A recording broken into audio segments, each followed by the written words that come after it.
हर हर महादेव, जय जय शिव शंभू। आज हम महाशिव पुराण का विदेश्वर संहिता का अध्याय 4 पढ़ने जा रहे हैं, जिसमें हम पढ़ेंगे संत कुमार व्यास संवाद के बारे में।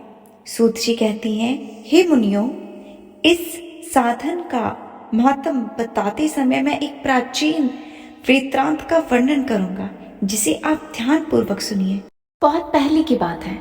प्राचीन मुनि के पुत्र मेरे गुरु व्यास देव जी सरस्वती नदी के तट पर तपस्या कर रहे थे। एक दिन सूर्य के समान तेजस्वी विमान से यात्रा करते हुए भगवान संत कुमार वहां जा पहुंचे। मेरे गुरु ध्यान में मग्न थे। जागने पर अपने सामने संत कुमार जी को देखकर वे बड़े तेजी से उठे और उनके चरणों को स्पर्श कर उन्हें अर्घ देकर योग्य आसन पर विराजमान किया। प्रसन्न होकर संत कुमार जी गंभीर वाणी में बोले, मुनि, तुम सत्य का चिंतन करो। सत्य तत्व का चिंतन ही श्रेय प्राप्ति का मार्ग है। इसी से कल्याण का मार्ग प्रदर्शित होता है।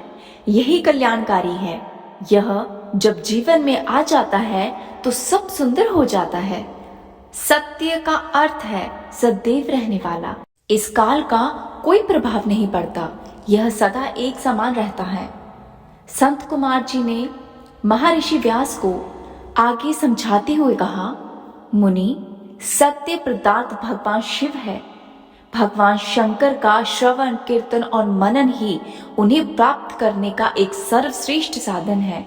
पूर्व काल में मैं दूसरे अनेकानेक साधनों के भ्रमण में पड़ा हुआ घूमता हुआ तपस्या करने मंदराचल पर जा पहुंचा।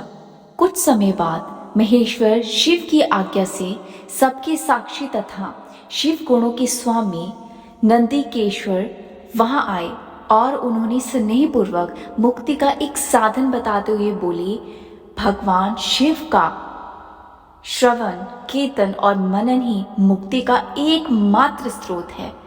यह बात मुझे स्वयं देवादिदेव भगवान शिव ने बताई है। अतः तुम इन्हीं साधनों का अनुष्ठान करो। व्यास जी से ऐसा कहकर अनुगामियों सहित संत कुमार ब्रह्मधाम को चले गए। इस प्रकार इस उत्तम वृत्तांत का संक्षेप में मैंने तुम्हें वर्णन करके बताया है। ऋषि बोले, सूत जी, आपने श्रवण, कीर्तन और मनन को मुक्ति का उपाय बताया है, किंतु जो मनुष्य इन साधनों से असमर्थ हो, वह मनुष्य कैसे मुक्ति को पा सकता है?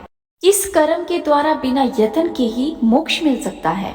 इसके बारे में हम पढ़ेंगे अगले अध्याय में।